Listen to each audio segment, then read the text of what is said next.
Welcome to Conversations in Integrative Medicine, and we've covered a couple of modules. Today I want to talk about staffing in an integrative medicine clinic or environment. And this is a very special subject.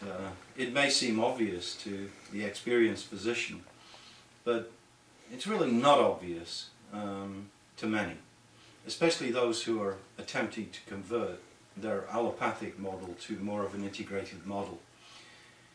The issue about the integrative medicine center to be effective is that it's a healing center.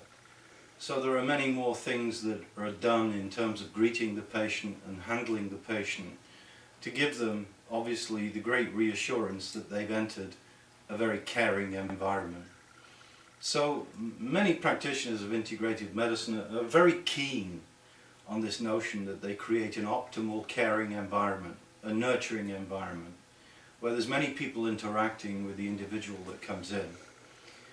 So let's state the obvious. The window to the world is the receptionist, but the receptionist must be educated in integrative medicine. And we'll talk in later modules about how it's very important for the receptionist and ancillary office staff, even the clerical staff, to be educated in the principles of integrative medicine.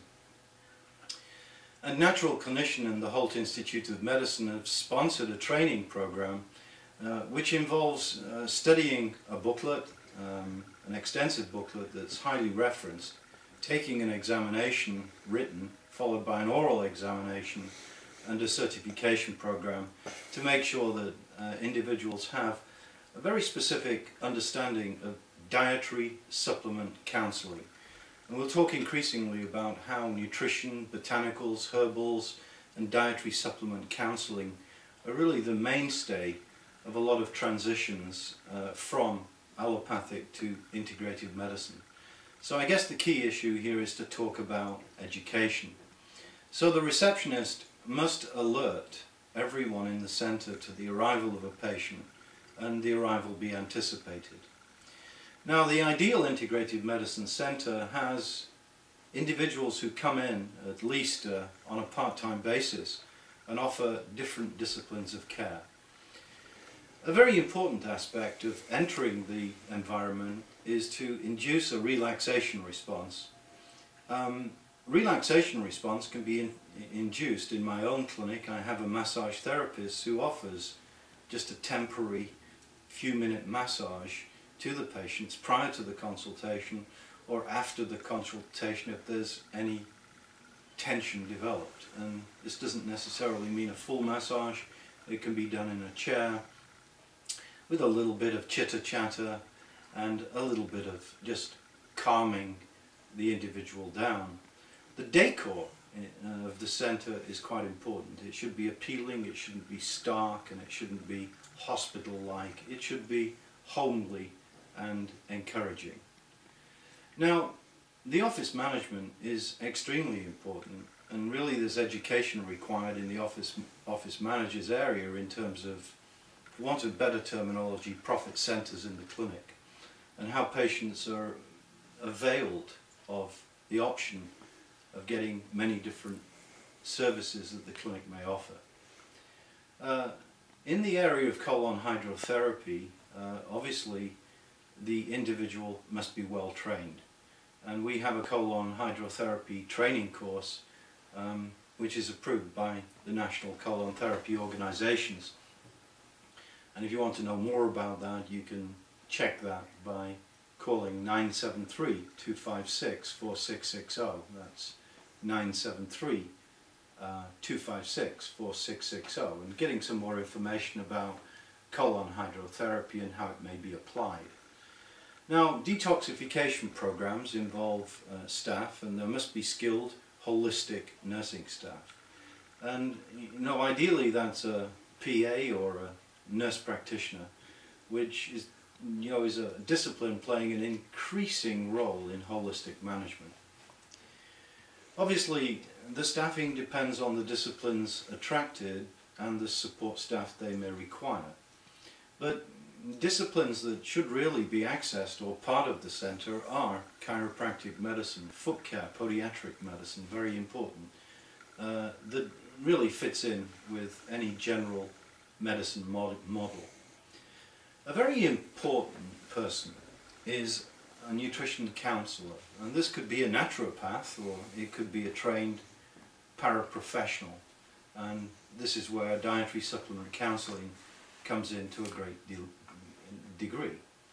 Obviously, in the areas of intravenous chelation, there requires to be training, and policies and procedures must be very carefully written,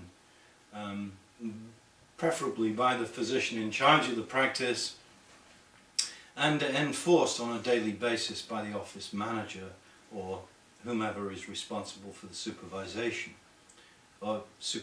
should I say, of the individuals. So these are very important concepts, and of course staffing depends upon, the way that services can be run, and obviously this involves economics. So a good accounting system is necessary, and obviously somebody who's able to talk to the patients about payment terms, about the understanding, how they're booked in, how the staff are used in fact to explain differences that exist between integrative medicine, and in many cases to look at disclaimer forms or consent forms that are required for the correct care of the individual. That individual, whomever designated, must talk very carefully about the options and about the fact that they may be in a clinic that provide services that may not be perceived as usual and customary. And obviously that involves a disclosure of perhaps what is usual and customary, so that they understand their options and make a decision with an informed judgment. Now, some physicians have gone as far as actually tape recording disclaimer statements that they make to patients during consultation. Personally, I don't advise this. I don't advise retention of tape recordings. They can be misinterpreted, taken out of context. They may be valuable for reviewing patients, but they create issues of patient confidentiality, etc. It's very important that all of the staff understand each intervention and how that intervention may cross-refer. So getting a simple algorithm or a flow pattern or a flow chart, flow pattern within the clinic is very important. Finally, I think the physician must have a staff meeting at least on a weekly basis and review every dimension of the integrative services. And what's very important is obviously timing and adequate time given for the care of the patient. And then there must be meticulous follow-up, and that involves really the doctor reviewing each patient on a fairly regular basis. Now, the whole issue of dietary supplement counselling appears to have developed to be the mainstay of a lot of day-to-day wellness promotion. And so we need to talk very specifically about dietary supplement dispensation in clinical practice, the regulatory controls, the expectations, and perhaps how the physician can start to think about selecting dietary supplement interventions that may be complementary to drug therapy, or may in some cases, at the discretion of a well-trained physician, represent a viable alternative.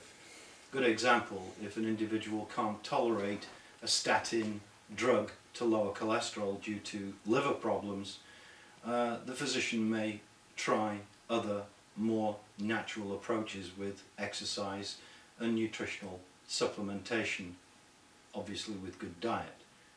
So we've talked a little bit about staffing, and obviously it's very important for the physician or the leader in the clinic to understand this. Very carefully and put very careful controls in. Thank you for listening to this module.